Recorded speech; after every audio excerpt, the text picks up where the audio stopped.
Hello, I'm Clark Crawford, and welcome back to the latest edition of Clark Crawford Sports. Today's episode will feature the rest of the Astros versus A's series preview, as I apologize, I missed the series opener and not being able to post a video yesterday before the series started.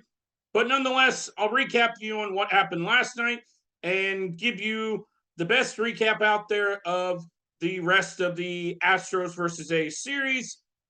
Taking a look at the division standings up to date after last night's action. Astros won the series opener 9-2 last night behind Spencer Arrighetti, who records his first major league win of his young career. Congratulations, Spencer. I hope there's many more in your future as an Astros pitcher.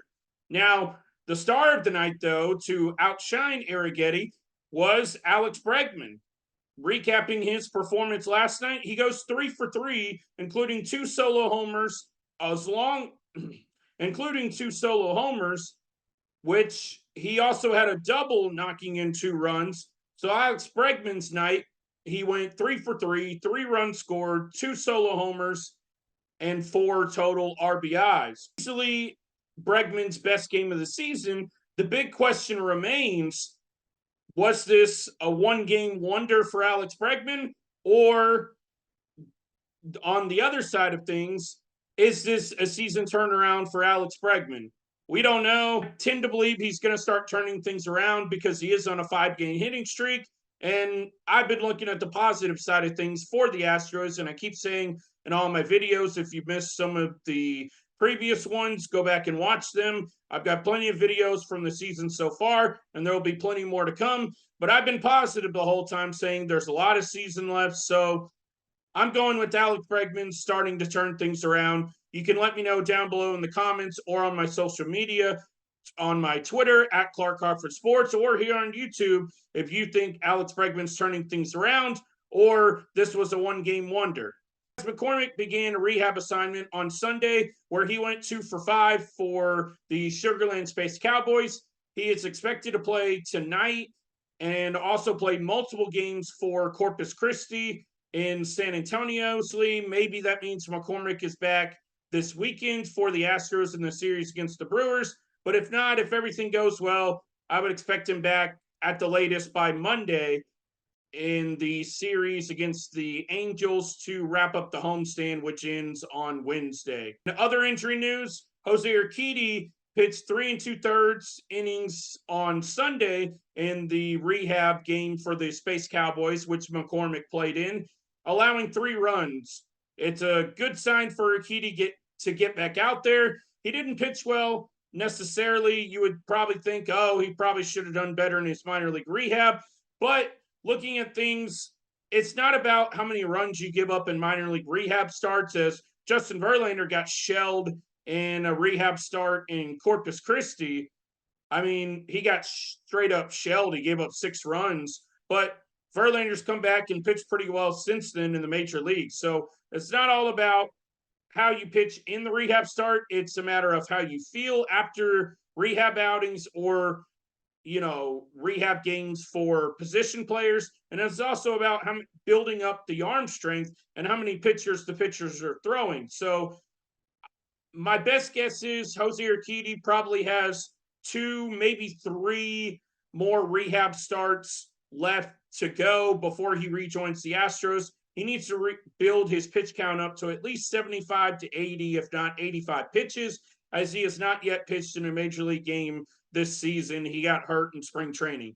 Urquidy needs a little more time, probably close to the end of the month, if not right about June 1st through 5th. He should be back. Taking a look at the AL West standings as I have them shown on my screen, the Astros, after last night's win, are 16-25, as they've now won 4 out of their last 5 games. Signs are pointing towards they're starting to figure things out. They're 8-12 at home and 8-13 on the road with a -21 run differential and a 2-game win streak. They're 5-5 in their last 10, while the Angels are 15-27 below them. And as I said in my live stream on Sunday, if you missed that, go check it out. I recapped the Astros and Tigers series. And as I said then, if the Astros were to sweep the A's in this 4-game series, you have a few 4-game series throughout the year. If the Astros were to sweep the A's, they would be tied with Oakland in the win column, for third place in your division after the poor start for the team. Looking at game 2 of the series, the probable pitching matchup was Ronel Blanco versus Paul Blackburn, but the A's have recently changed the pitching matchup as Paul Blackburn has been put on the IL due to a foot injury. So, with that being said, the A's have had to change their pitching rotation and move some things around. And that will now have the Tuesday night pitching matchup as Ronel Blanco versus JP Sears.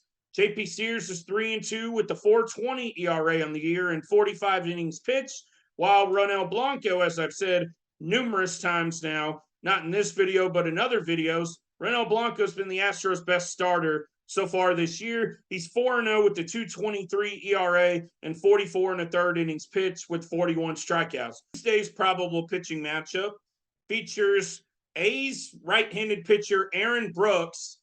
Yes, Aaron Brooks. No, not the former Rockets player Aaron Brooks, who used to play for the Rockets back many, many years ago, versus Astros southpaw Framber Valdez. Now, Aaron Brooks pitched in the major leagues back in 2022, where he had a 7.71 ERA. Not very good, and as you can see from on the screen, he has not pitched in the major leagues so far this season. Framber Valdez is 2-1 with the 3.64 ERA and 29 2/3 innings pitched. He had a bounce back start, and his last start dominated. Are hoping to get more starts as his last one in Detroit because he's supposed to be one of the aces of the staff, and they're really going to need him to continue to pitch well to dig out of this hole they've dug themselves so far this season. Brooks is not a major league veteran. The Astros need to jump all over him and his 7.71 career ERA.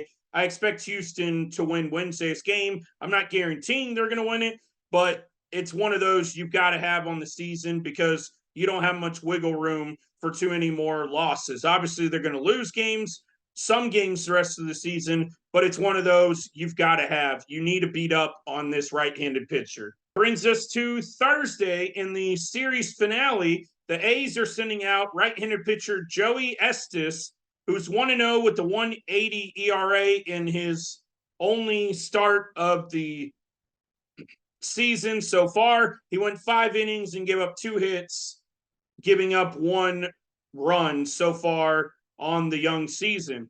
His counterpart will be Christian Javier, who's 2-1 with the 4.01 ERA and 24 2/3 innings pitched. Over some of the offensive numbers between the two teams, the A's star so far this season has been Brent Rooker, as he was an all-star last season, and I would think with pretty good numbers so far to begin this year, he could be one of the A's representatives in a second consecutive season. So far this year, he has 10 homers, a 3.03 average, and 27 RBIs.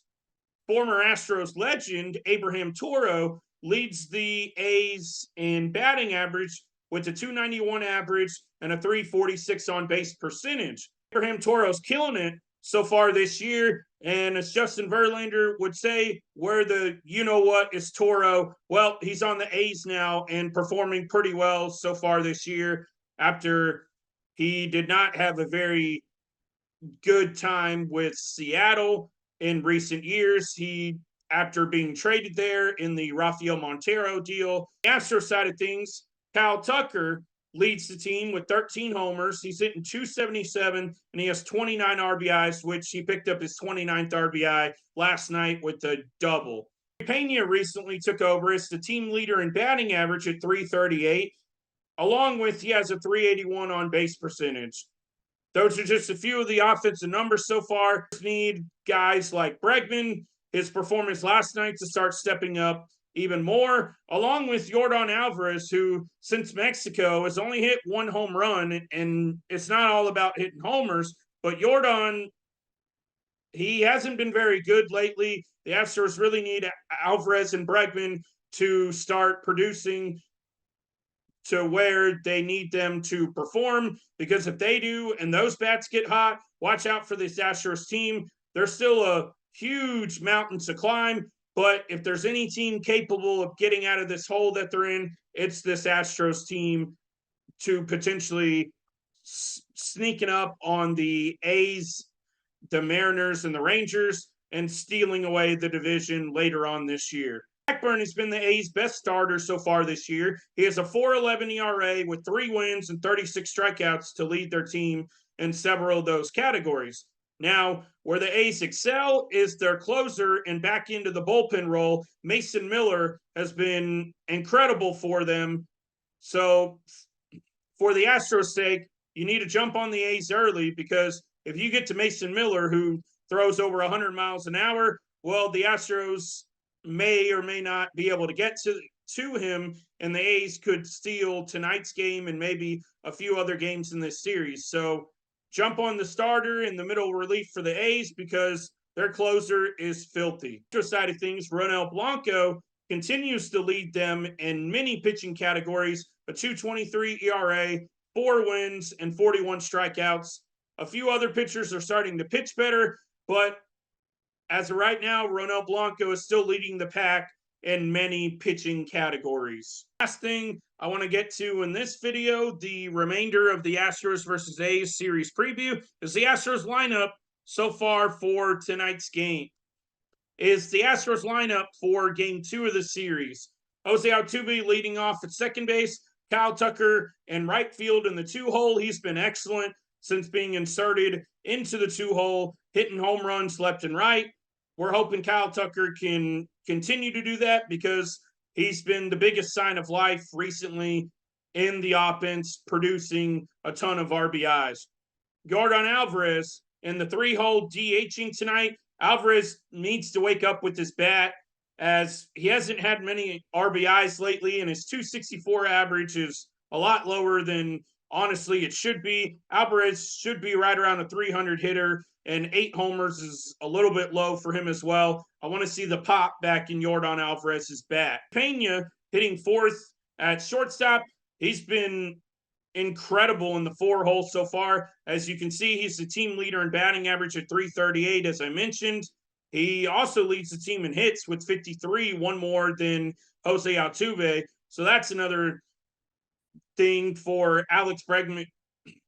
That's another great sign for Jeremy Pena, just getting on base a ton and really putting pressure on the opposing team. If a few more Astros could do that, they would certainly have a few more wins.